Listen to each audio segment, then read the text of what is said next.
চিজিল কৰি সেইকাৰণে এইটো চাফা কৰিছোঁ। ভিডিঅ'টো ভালে লাইক এটা কৰি দিব দেই। লাইক এটা কৰিলেহে মই ওপৰত যাব পাৰিম, নিদিলেতো মই যাব নোৱাৰোঁ।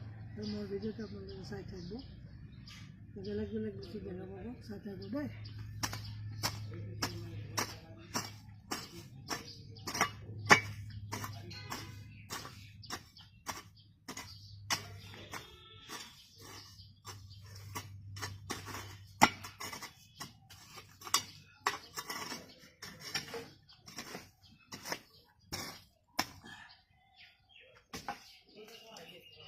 এইটো আপোনাৰ তামোল গছ চাইড থ'ব লাগিব,